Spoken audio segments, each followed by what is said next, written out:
ಸಾಕಷ್ಟು ಅಭಿವೃದ್ಧಿ ಹಾಗೂ ಕ್ರೀಡಾ ಚಟುವಟಿಕೆಗಳಿಗೆ ಹಾಗೂ ಕ್ರೀಡಾಪಟುಗಳ ಸಾಧನೆಯ ಕೇಂದ್ರ ಬಿಂದುವಾಗಬೇಕಿದ್ದ ಹಳೆ ಹುಬ್ಬಳ್ಳಿ ಭಾಗದ ಅಂಬೇಡ್ಕರ್ ಆಟದ ಮೈದಾನಕ್ಕೆ ಇದೀಗ ಭೂಗಳ್ಳರ ಕಾಟ ಎದುರಾಗಿದೆ.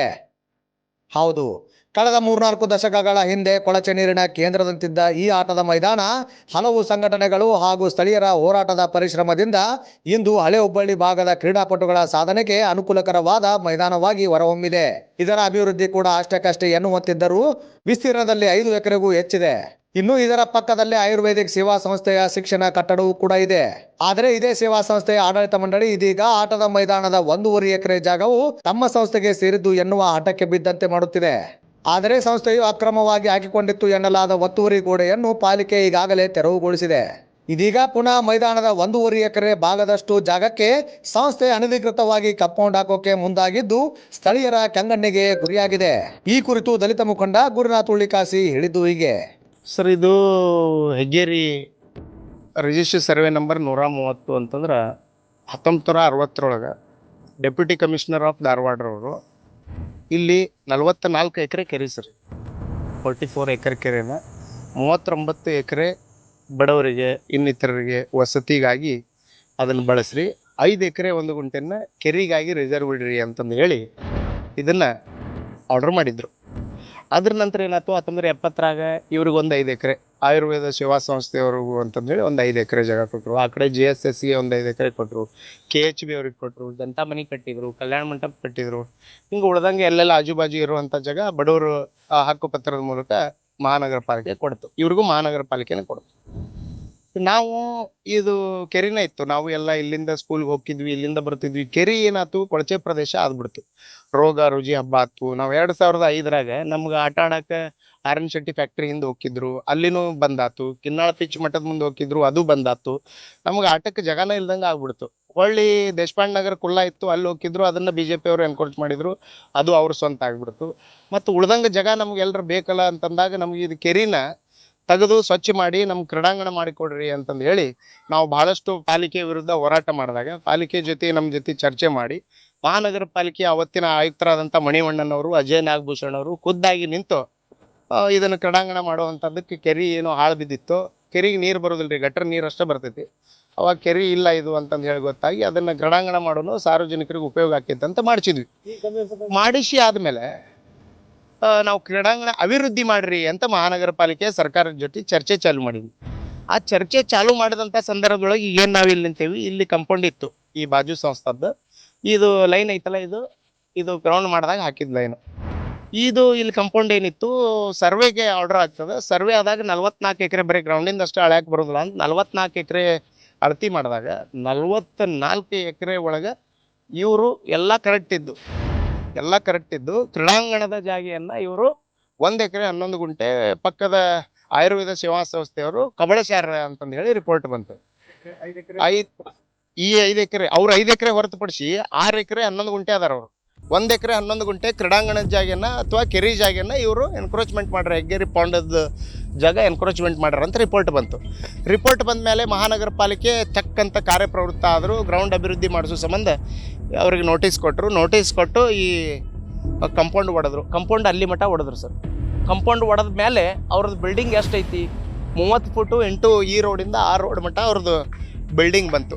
ಆ ಬಿಲ್ಡಿಂಗಿಗೆ ನೋಟಿಸ್ ಕೊಟ್ಟರು. ಮತ್ತು ಬಿಲ್ಡಿಂಗ್ ಸಂಸ್ಥಾ ಕಾಲೇಜ್ ಆಗ್ತದೆ, ಅದಕ್ಕೆ ಒಂದು ನೋಟಿಸ್ ಕೊಡೋಣ ಅಂತ ನೋಟಿಸ್ ಕೊಟ್ಟರು. ಇವರು ಕೋರ್ಟಿಗೆ ಹೋದರು. ಕೋರ್ಟಿಗೆ ಹೋಗಿ ಕೋರ್ಟ್ನಾಗ ಸೋತರು. ಯಾರು ಆಯುರ್ವೇದ ಸಂಸ್ಥಾ ಅವರು ಕೋರ್ಟ್ನಾಗ ಸೋತರು. ಕೋರ್ಟ್ನಾಗ ಸೋತಾದ್ಮೇಲೆ ನೆಕ್ಸ್ಟ್ ಏನಾಯ್ತು, ಮತ್ತೆ ಅಪೀಲ್ ಹೋದರು. ಅಪೀಲ್ ಹೋಗಿ ಇವತ್ತೇನಾಗ್ಯದ, ಅವ್ರ ಹಂಗೂ ಆಗಿಲ್ಲ ಮಹಾನಗರ ಪಾಲಿಕೆ. ಹಂಗೆ ಮಹಾನಗರ ಪಾಲಿಕೆ ನಿಮ್ಮದು ಬಿಲ್ಡಿಂಗ್ ಕೆಡಬೇಕು ಅಂತ ಏನು ನೋಟಿಸ್ ಕೊಟ್ಟಿತ್ತು, ಆ ನೋಟಿಸ್ಗೆ ಅಷ್ಟೇ ರದ್ದಾಗ್ಯದ. ಉಳಿದಿದ್ದು ನಿಯಮಾನುಸಾರ ಕಾನೂನು ಪ್ರಕ್ರಿಯೆ ಮಾಡೋದ್ರ ಮೂಲಕ ನಿಮ್ಮ ಜಾಗನ ನೀವು ಹಂಚ್ಕೋಬೋದು ಅಂತ ಕೋರ್ಟ್ ಆರ್ಡರ್ ಆಗೈತಿ. ಹಂಗಂತಂದರೆ ಕೆಡವಿದ ಕಂಪೌಂಡ್ ಕಟಗೋರಿ ಅಂತ ಎಲ್ಲ ಆರ್ಡರ್ ಆಗ್ಯದ, ಹಾಗೇ ಇಲ್ಲ. ಮತ್ತು ಹಂಗಿದ್ದಾಗ ಇವರು ಯಾವಾಗ ನಾಳೆ ನಾಡ್ದ ಸೂಟಿ ಬಂದವು, 3 ದಿನ ರಜೆ ಬಂದವು, ಮಹಾನಗರ ಪಾಲಿಕೆ ಯಾವತ್ತು ಬಂದಿರ್ತೈತಿ, ಯಾರು ನನಗೇನು ಹೇಳೋರಿಲ್ಲ ಕೇಳೋರಿಲ್ಲ ಅಂದ್ಕೊಂಡು ಇವ್ರು ಏನು ಮಾಡ್ತಾರೆ, ಅವ್ರದ್ದು ಕೇಂದ್ರ ಸರ್ಕಾರದ ಪವರ್ ಮಿಸ್ಯೂಸ್ ಮಾಡಿಕೊಂಡು ಇಲ್ಲಿ ದಬ್ಬಾಳಿಕೆ ಮಾಡಿಕೊಂಡು ಇಲ್ಲೇ ಕಂಪೌಂಡ್ ಈಗ ಕಟ್ಟಕ್ಕೆ ಬಂದಿದ್ರು. ಪಾಪ ಯಾರು ಆಯುಕ್ತರು ಇಲ್ಲೇ ಇಲ್ಲ, ಯಾರೂ ಇಲ್ಲ. ಈಗ ಪಾಪ JE ಒಬ್ರಿಗೆ ಕರೆದಾಗ ಬಂದರು. ಅದಕ್ಕೆ ಈಗ ನಾವು ಮತ್ತು ಅವ್ರು ಸಂಬಂಧಪಟ್ಟಂಥವ್ರಿಗೂ ಮಾತಾಡಿದ್ವಿ, ಇವ್ರಿಗೂ ಮಾತಾಡೀವಿ. ಈಗ ಸೋಮವಾರ ಮಟ್ಟ ಯಾವುದು ಕೆಲಸ ಮಾಡೋಕ್ಕೆ ಹೋಗ್ಬೇಡ್ರಿ ಅಂತ ಹೇಳೀವಿ. ನಾವು ಹಂಗೇನಾರ ಹೆಚ್ಚು ಕಮ್ಮಿ ಆದ್ರೆ ನಾವು ನೇರವಾಗಿ ಬೀದಿಗಳದ್ದು ಹೋರಾಟ ಮಾಡೋಕ್ಕೂ ರೆಡಿ ಇದೀವಿ ಅಂತಂದು ಹೇಳಿ ಇಲ್ಲಿಯವರು ಎಲ್ಲ ಸ್ಥಳೀಯರು ರೆಡಿ ಅದಾರೆ, ನಾವು ರೆಡಿ ಇದೀವಿ. ಕ್ರೀಡಾಂಗಣ ಉಳಿಬೇಕು, ಕ್ರೀಡಾಂಗಣ ಬೆಳೆಸಬೇಕು, ಅದನ್ನು ಡೆವಲಪ್ ಮಾಡಬೇಕು ಅನ್ನುವಂಥದ್ದು ನಮ್ದು ಆಗ್ರಹ ಅದ. ಅವರು ಇದು ಪೂರ್ತಿ ಕೆರೆನೇ ಐತ್ರಿ, ನಿಮ್ಮೆಲ್ಲ ಮನೆ ಅದಾವು ಅಂದ್ರೆ ನಿಮ್ಮ ಮನೆಯೂ ಕೆರೆಯಾಗಿ ಕೆಡಿಸ್ತೀವಿ ಅನ್ನೋವಂಥ ಒಂದು ಬೆದರಿಕೆಯ ಮಾತನ್ನು ಅವ್ರು ಆಡತ್ತಾರೆ. ಆಕೈತಿ ಹಂಗಂತಂದ್ರೆ 44 ಎಕರೆ ಕೆರೆ ಮಾಡೋಕೆ ತಾಕತ್ತಿದ್ರೆ ಅವ್ರು ಮಾಡಿದ್ರೆ ಅದಕ್ಕೂ ನಮಗೆ ಸ್ವಾಗತ ಐತೆ ಅಂತಂದು ಹೇಳಿ ಈ ಸಂದರ್ಭದೊಳಗೆ ಹೇಳ್ಬೇಕಾಗ್ತದೆ. ಅದಕ್ಕೆ ಕೆರೆ ಜಾಗನೋ ಕ್ರೀಡಾಂಗಣದ ಜಾಗನೋ ಈ ಕ್ರೀಡಾಂಗಣ ಅಂತ ಅಧಿಕೃತ ಘೋಷಣೆ ಮಾಡಿ ಆಗಿದೆ. ಸಿ ಎಮ್ ಅವ್ರ ಕಾರ್ಯಕ್ರಮ ಆಗ್ಯಾವು, ಯಾರ್ಯಾರು 2-3 CMಗಳು ಸಹಿತ ಕಾರ್ಯಕ್ರಮ ಇಲ್ಲ ಆದವು. ಕ್ರೀಡಾಂಗಣ ಇದನ್ನು ಬಿಟ್ಟರೆ ಬೇರೆ ಎಲ್ಲೂ ಜಾಗ ಇಲ್ಲ. ಅದಕ್ಕೆ ಮಹಾನಗರ ಪಾಲಿಕೆ ಜಿಲ್ಲಾಡಳಿತ ಈ ತಕ್ಷಣ ಈ ಒಂದು ಪ್ರಕರಣದೊಳಗೆ ಎಚ್ಚೆತ್ತುಕೊಳ್ಬೇಕು.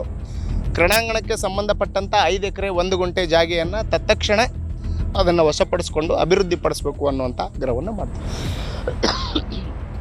ಇದಕ್ಕೇನಾದರೂ ವಿಳಂಬ ನೀತಿಯನ್ನು ಅನುಸರಿಸಿದ್ರೆ ಮತ್ತು ಹಳೆ ಅತಿಕ್ರಮಣ ಮುಂದುವರೆದ್ರೆ ನಾವು ಮಹಾನಗರ ಪಾಲಿಕೆ ಜಿಲ್ಲಾಡಳಿತ ಮತ್ತು ಆ ಸಂಬಂಧಪಟ್ಟಂಥ ಅತಿಕ್ರಮಣಕಾರರ ವಿರುದ್ಧ ಕಾನೂನು ಮೊರೆ ಹೋಗ್ತೀವಿ ಮತ್ತು ಹೊಳ್ಳಿ ಬೀದಿ ಹೋರಾಟದ ಜೊತೆಗೆ ಏನೇನು ಪ್ರಕರಣ ದಾಖಲು ಮಾಡಬೇಕು ಅದನ್ನು ಮಾಡೋಕ್ಕೆ ಸಿದ್ಧ ಅದೇವಿ ಅಂತಂದು ಹೇಳಿ ಈ ಸಂದರ್ಭದಲ್ಲಿ ಸ್ಪಷ್ಟಪಡಿಸ್ತೀವಿ. ಇನ್ನು ಸಂಘಟನಾಕಾರರು ಹಾಗೂ ಸ್ಥಳೀಯ ನಿವಾಸಿಗಳು ಕೂಡ ಸಂಸ್ಥೆಯ ಕ್ರಮಕ್ಕೆ ಆಕ್ರೋಶ ವ್ಯಕ್ತಪಡಿಸಿದ್ದಲ್ಲದೆ ಒಂದು ವೇಳೆ ರಾಜಕೀಯ ಪ್ರೇರಿತವಾಗಿ ಆಟದ ಮೈದಾನವನ್ನು ಒತ್ತುವರಿ ಮಾಡಲು ಮುಂದಾದರೆ ಉಗ್ರ ಹೋರಾಟಕ್ಕೆ ಸಂಸ್ಥೆಯೇ ಕಾರಣವಾಗಲಿದೆ ಎಂದಿದ್ದಾರೆ. ಆಟ ಆಡೋಕ್ಕೆಲ್ಲ ನಮ್ಗೆ ಇಷ್ಟು ಜಾಗ ಐತಿ, ಇಷ್ಟು ಬಿಟ್ಟು ನೀವು ಕಟ್ಕೋರಿ ಅಂತ ಹೇಳ್ತಾರೆ ಅವ್ರು. ನಮಗೆ ಅಷ್ಟು ಬಿಟ್ಟು ಅವ್ರು ಕಟ್ಕೊಲಿ, ಅಷ್ಟು ನಾವು ಹೇಳ್ತೀವಿ. ಹೌದು ರೀ, ಮಕ್ಳಿಗೆ ಆಡೋಕ್ಕೆ ಸಣ್ಣದಕ್ಕಿತ್ತಿಲ್ಲ ರೀ, ವಾಕಿಂಗ್ ಮಾಡೋಕೆ ಇಲ್ಲ ರೀ. ಮಂದೆಲ್ಲ ಸಂಡಾಸಕ್ಕೂ ನಾವು ಹೋದ್ಸರಿ ಕೇಳಿದೆಲ್ಲ ಇಂಪ್ರೂವ್ ಮಾಡ್ರಪ್ಪ ಅಂತ ಒಂದು 2 ಸಾರಿ ಮೀಟಿಂಗ್ನಾಗ ಮಾತಾಡಿದ್ವಿ. ಇಲ್ಲಿ ಅದು ಕೇಸ್ ನಡೆದೈತಿ ಮೊನ್ನೆನೂ ಮಾತಾಡೋದು. ಅಂಬೇಡ್ಕರ್ ಜಯಂತಿ ದಿನ ಇಲ್ಲಿ ದೊಡ್ಡ ಫಂಕ್ಷನ್ ಮಾಡಿದಾಗ ಅವತ್ತು ಅಂದಿ ನಾವು, ನಮಗಿಲ್ಲ ಇದು ಮಾಡಿಕೊಡ್ರಿ, ಅಂಬೇಡ್ಕರ್ದು ಮೂರ್ತಿ ಇಡೋಣ ಇಲ್ಲೆಲ್ಲ ಅಂತ ಹೇಳಿದ್ವಿ. ಹೇಳಿದಾಗಿಲ್ಲ ಅದು ಕೇಸ್ ನಡೆದೈತೆ ಅಂತ ಹೇಳಿದ್ರಿ. ಅದಕ್ಕೆ ಈಗ ಲಘುನ ಇದು ಇಂಪ್ರೂವ್ ಆಗ್ಬೇಕಂತ ಹೇಳ್ತೀವಿ ರೀ. ಶಿಕ್ಷಣ ಸೇವಕರು ನಮ್ಮ ಗ್ರೌಂಡ್ ನಮಗೆ ಬಿಟ್ಕೊಡ್ರಿ ಅಂತ ಹೇಳ್ತೀವಿ ಅಷ್ಟೇ, ಮತ್ತೇನಿಲ್ಲ. ಅದಕ್ಕೆ ಹೋರಾಟ ಮಾಡ್ತೀವಿ ರೀ. ಅದರಲ್ಲ ಜನಗಳೆಲ್ಲರೂ ನಮ್ಮ ಜನ ಅದಾರೆ ಎಲ್ಲರೂ ಇಲ್ಲೆಲ್ಲ ಇಲ್ಲಿ ಮಾಡಿದ್ರೆ ಎಲ್ಲರೂ ಗ್ರೌಂಡ್ ಯಾರಿಗೆ ಬೇಡ್ರಿ, ಎಲ್ಲ ಮಕ್ಳಿಗೆ ಬೇಕೇ ಬೇಕು. ಇಲ್ಲಿ ದಿನ ಎಷ್ಟು ಜನ ಆಡ್ತಾರೆ ಗೊತ್ತಿರಿ. ಬೆಳಗ್ಗೆ ಸಂಡೇ ಮಾತ್ರ ಎಷ್ಟು ರಶ್ ಇರ್ತೈತೆ ರೀ. ಇಲ್ಲಿ ಬೆಳಗ್ಗೆ ಒಂದು ಸ್ವಲ್ಪ ಬಂದು ನೋಡ್ರಿ ಎಷ್ಟು ಜನ ಆಡ್ತಿರ್ತಾರೆ ನೋಡ್ರಿ. ಇವತ್ತು ನೋಡ್ರಿ ಎಷ್ಟು ಆಡತ್ತಾರೆ ಜನ. ಅದಕ್ಕೆ ಗ್ರೌಂಡ್ ಬೇಕೇ ಬೇಕು, ನಮ್ಗೆ ಗ್ರೌಂಡ್ ಬೇಕಾ ಅಂತ ಕೇಳ್ತೇವೆ ರೀ. MR Dakhani, power city news, Hubballi.